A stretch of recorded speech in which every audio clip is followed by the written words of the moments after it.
curious thing about Angela Shanahan's radical pro-natalism is that her support for fertility does not apply universally. 2 years ago, she wrote a piece for The Australian, naturally enough, titled "Breeding Grounds for the Disaffected," which bewailed the alarmingly high levels of fertility among Islamic women in Australia.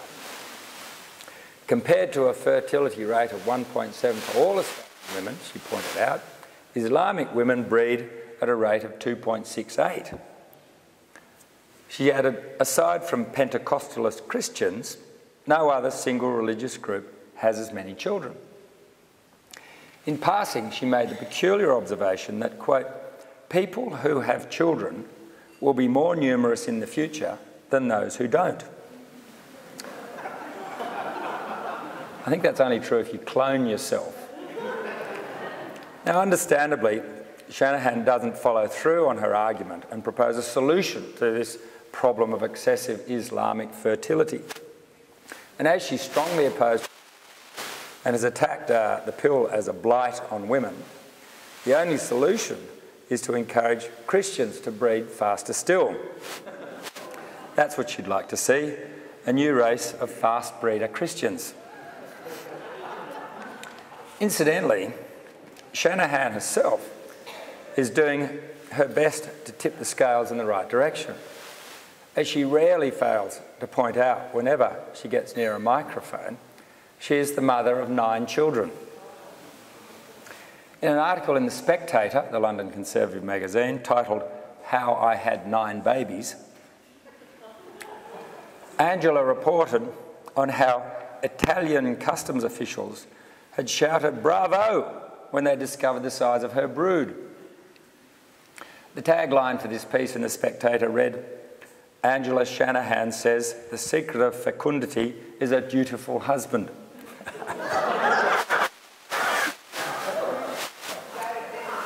She and her hard-working husband, Dennis Shanahan, of course the political editor for The Australian, seem intent on single-handedly offsetting the dire consequences of Islamic fertility and solving the ageing crisis all at once. So in sum then, I wanted to start out this talk sort of looking at the sort of statistical and mathematical tricks that people use in the population debate. And I think they come down to 3 that I've managed to identify.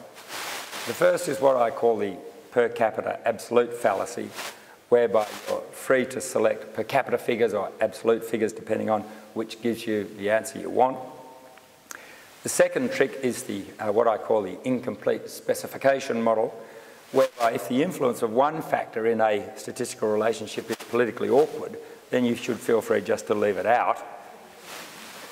And the third trick is what I call the tyranny of the straight line, according to which if more has been better in the past, then more can only be even better in the future. Well, these are the enemies of reasoned debate over Australia's population.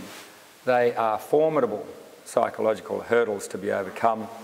And I think for a sustainable population in Australia, the only response we can do faced with these depressing facts is to keep plugging away.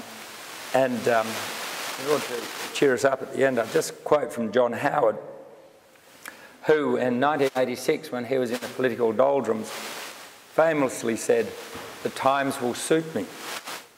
And for those of us who understand that the comforting stories of endless growth are no more than stories, we too, I think, will need to wait until the times suit us. Thank you.